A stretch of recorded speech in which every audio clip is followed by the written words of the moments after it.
Oke, kita kembali lagi bahas laptop. Sebenarnya ini laptop bagus, cuma gua sebel aja sama penamaan CPU-nya yang dikasih sama AMD.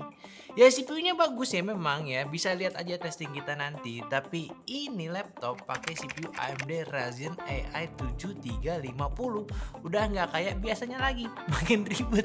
Dan lu tau apa? Chipsetnya ini rilis awal tahun 2025. Gua kira beda lagi sama Ryzen AI 300 series yang lain. Ternyata ini varian yang lebih terjangkaunya si AMD. Jadi kalau lu lihat table list chipset AMD ini tuh akhirnya semakin lengkap. Cuma buat gue yang suka coba-coba laptop baru, mesti makin teliti lagi nih. Ini baru kah? Arsitekturnya beda kah? Atau kayak gimana?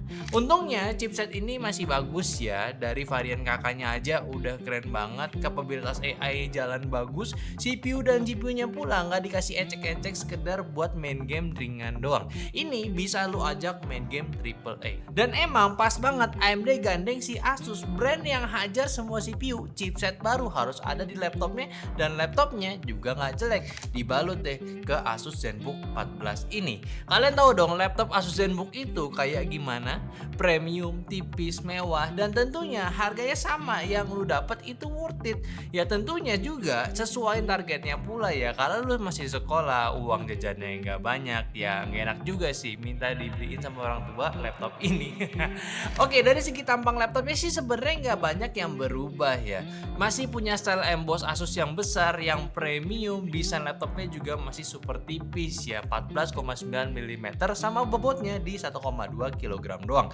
Dibuka satu tangan aman, tentunya hinge-nya juga akan ergolift, so akan ngangkat keyboardnya, which is buat sirkulasi udara sama ngetik lebih nyaman lagi. Ya untuk all day mobility sih ini udah ke cover, nggak ada masalah. Plus warnanya kali ini juga jet black. Seinget gue sih dapetnya yang terakhir ya silver terus ya kalau nggak salah ya.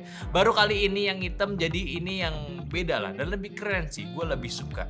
Chargernya juga kecil pula ya. Sekarang pun sekedar tote bag buat jinjing laptopnya juga udah aman. Plus portnya pula nggak pelit sama sekali. Kayak lo masih ada dua USB-C, yang satu 3.2 Gen 2, yang satunya USB 4. Audio jacks ada, terus HDMI full size juga ada. Sedangkan di sisi kirinya ada USB-A 3.2 Gen 1 lagi. Dan tentunya juga sudah standar military grade ya, mil STD 810H.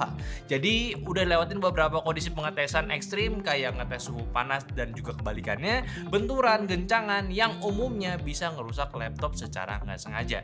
Yang harusnya sih makin kejamin buat lu pakai laptopnya. Untuk keyboardnya ya juga udah nyaman buat lu ketik-ketik di sini dengan feel yang quiet, jadinya nggak berisik kalau dipakai tempat kerja. Plus buat shortcut juga udah cukup komplit, ada shortcut untuk Copilot, My Asus juga ada. Ya didesain modern minimalis lah, yang stylenya dengan backlit putih buat ngebantu gunain di ruangan gelap. Touchpadnya juga luas, ada number pad, jadi ya sebagai pengganti number pad fisiknya ya lu bisa gunain langsung di touchpadnya, tinggal pencet aja logonya. Buat layarnya udah masuk juga ke standar Asus Lumina OLED ya. Spesifikasi rata kanannya Asus yang dari 14 inch ini punya resolusi di 3K 16:10, refresh rate 120Hz dengan tingkat peak brightness SDR di 600 nits. Terus juga lengkap dengan sertifikasi TUV Rainland sama SGS buat eye-care display sama low blue light pula. Jadi untuk digunain di waktu yang lama tetap aman. Jadi dipakai untuk banyak skema penggunaan, layarnya udah ngejamin mata, dan gue yakin setelah lu gunain layarnya seperti ini otomatis bakalan susah kalau balik ke teknologi yang lama. Soalnya puas banget, hitamnya OLED itu tuh bener-bener bikin lagi cuy. Ditambah juga speakernya punya standar Dolby Atmos, otomatis imersivitas suaranya itu bener-bener nikmat banget. Sekedar muter lagu aja deh ya, udah standar yang bagus. Lu coba aja ya, buktiin omongan gue, cobain langsung laptopnya di toko offline maksud gue. Anyway, sampai sini gimana menurut kalian nama laptop yang ini nih? Apakah udah bikin kalian kepincut pengen beli, atau masih sama belum tertarik nih sampai lihat performance-nya? Ya sabar aja, gue bahas dikit lagi nih. Yang menarik di laptop ini yaitu soal baterai. Dia sudah punya kapasitas baterai yang besar 75 Wh, yang klaimnya Asus itu udah all day baterai 17 jam. Ya gak heran sih, dengan perkembangan teknologi saat ini lu gak sekedar lihat kapasitas berapa besar WH-nya lagi, tapi ya memang harus dilihat dari racikan laptopnya, yaitu chipset dan lain-lainnya. Dan penggunaan Ryzen AI 7350 itu menjadi salah satu hal yang bisa kasih efisiensi tinggi namun tetap ngebut in terms of performance-nya. Jadi langsung aja ya, kita lihat sekencang apa laptop ini. Asus ZenBook 14 yang gue pegang sekarang itu punya spek AMD Ryzen AI 7350, which is Kraken Point, Zen 5 dan juga Zen 5C di dalamnya dengan total 8 core 16 thread, TDP-nya di 28 watt punya. IG GPU-nya itu dapat AMD Radeon 860M dan NPU-nya AMD Ryzen AI XDNA dengan 50 TOPS punya. RAM-nya 32GB LPDDR5X 7500 MB transfer per second dan SSD-nya 1TB SSD PCIe Gen 4 punya. Sama udah terinstall Windows 11 di dalamnya. Singkatnya, lo dapat mesin yang bisa multitasking, rendering ringan, bisa dan jalanin AI Copilot dengan efisien. Semuanya nggak makan baterai berlebihan. Ya udah bisa dibayangin dong, nggak perlu upgrade lagi. Lagi pula untuk laptop tipis sih kayaknya udah nggak perlu di-upgrade lagi ya. Kayak udah tinggal pakai aja. Karena di dalamnya pun juga RAM 32GB juga masih mau di-upgrade. Ya buat apa juga sih, udah gede kan. Sama untuk sistem pendinginannya pun ya, ZenBook ini sebenarnya simple aja.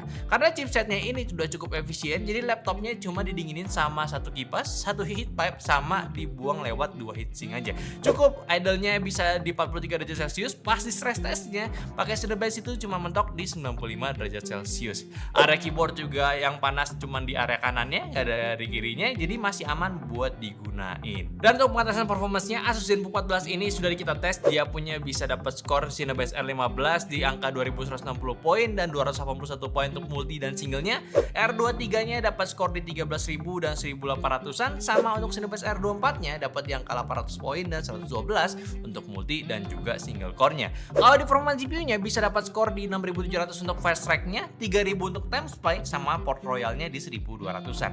Jadi udah cukup buat main game, bahkan untuk fitur ray tracing-nya udah bisa kalian coba.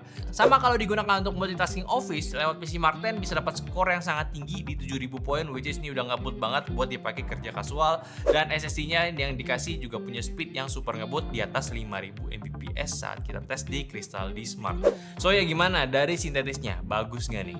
Pakai untuk produktivitas, oke ya. Di Adobe Premiere dia bisa dapetin waktu render video Full HD yang jelas, aman juga di bawah 10 detik untuk project video kita. Terus yang 4K ya memang masih butuh waktu yang agak lama dari durasi videonya, dan khususnya di CPU effect sama GPU effect yang heavy ya. So ya wajar banget sebenarnya memang kalau nggak punya discrete GPU.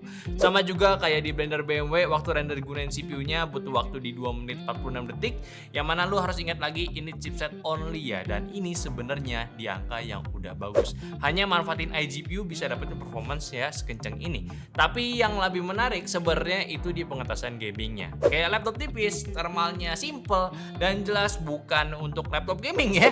Bisa lancar buat main game AAA. Ya catatan kita tes ya di resolusi Full HD semuanya biar aman-aman aja. Setidaknya lu masih bisa main, ikutin story-nya dan gak ketinggalan sama obrolan gamer lu. Di Shadow of Tomb Raider lu bisa dapat FPS average-nya di 31 settingan high-nya dan low-nya itu di 43 fps. Ya ini yang menarik ya, berkat FSR juga jadi bisa boost FPS lebih tinggi lagi. Terus juga Cyberpunk bisa dapat playable settingan low sama mediumnya juga, bisa dapat di angka 30-an FPS-an, sama Black Myth Wukong bisa dapat rata-rata di 51 FPS low-nya ya. Jadi ini masih oke buat lu tetap main game walaupun lu lagi nggak pakai laptop gaming. Anggap aja nih PC di rumah lu tuh udah high end ya, lu butuh lagi laptop yang mobile ya, yaitu Asus ZenBook ini, ya lu tetap bisa main game walaupun nggak di rumah. Anggapannya nih kayak pakai gaming handheld aja tapi dipakai kerja masih enak. So ya gimana menurut kalian dari performance laptopnya?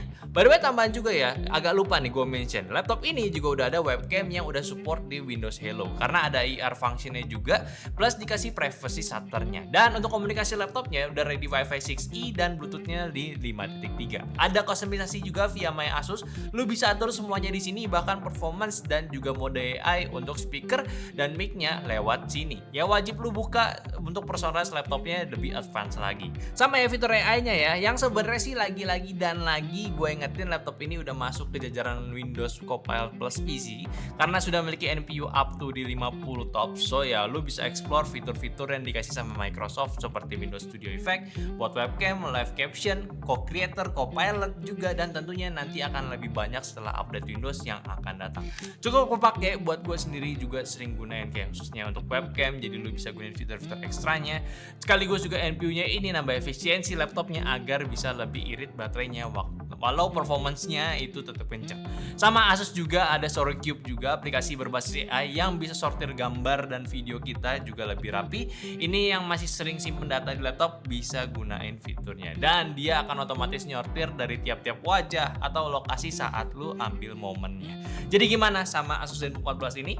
Oke, yang perlu ditekankan sebenarnya laptop ini memang bukan untuk para pengguna yang butuhin performance yang super kenceng. GPU integrated 860M-nya sih udah bagus ya, tapi ya punya limitasi memang. Jadi kalau lu memang entusias gamer atau desainer yang profesional banget ya, mungkin lu bisa gunain laptop ini untuk di batas tertentu aja. Main game tetap bisa, tapi turunin resolusi sama cek settingan gamenya biar tetap di atas 30 fps. Terus juga buat ngedit-ngedit, mungkin buat retouch sama finishing bisa. Jadi bukan untuk buat gamer hardcore ataupun editor film full time laptop gitu ya. Ya ini bukan itu, ini cuma sekedar all rounder laptop aja lah. Tapi selain itu, kalau lu memang butuhin ini buat mobile on the go lu yang bisa selesaiin banyak tugas, ZenBook 14 ya tetap bisa lu maksimalin. Dari yang jelas-jelas aja deh, udah bagus banget buat lu pakai presentasi dan jual karya lu ke klien saat meeting. Dengan tampang yang profesional dan bisa menambah confidence lu, ini bisa lebih mantap lagi saat lu presentasi. Sama ada AI-nya juga yang bisa ngebantu lu mempermudah kerjaan. Bingung tinggal tanya AI, mau buatin sesuatu tinggal minta AI, dan juga berkat NPU-nya laptop ini jadi lebih efisien, baterainya lebih irit, nggak perlu rewel minta charge lagi. Jadi kalau lu salah satu dari smart remote worker dan digital nomads ya, intinya tuh kerjanya nggak di depan bos doang, tapi pindah-pindah tempat, ini bisa lu andelin.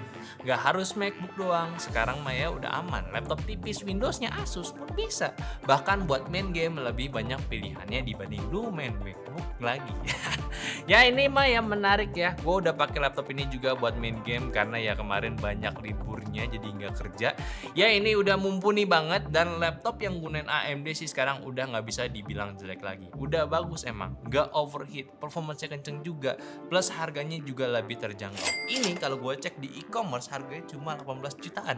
Gue kira bisa lebih dari 20 juta lebih loh, dengan racikan seperti ini. Kebayang nggak ya? Jadi ya kayak nabung beberapa juta tiap bulannya buat beli laptop ini ya masih kebayang lah. Nggak harus lu kerja apa dulu biar bisa beli laptopnya. So menurut kalian gimana? Mungkin itu aja video gue dari Asus ZenBook 14. Tapi jangan salah ya, Asus ZenBook 14 ini ada yang pakai CPU yang lebih lama. Jadi kalau beli jangan sampai salah beli. Atau kalau mau gampangnya cek aja YouTube Shopping dan juga deskripsinya kita udah taruh. Jadi lu bisa langsung beli di situ, dan jangan lupa juga untuk follow semua sosial media kita yang di Instagram, TikTok, Facebook, Discord, dan semua di deskripsi. Dan terakhir, sampai jumpa di video nyantai selanjutnya. Bye bye.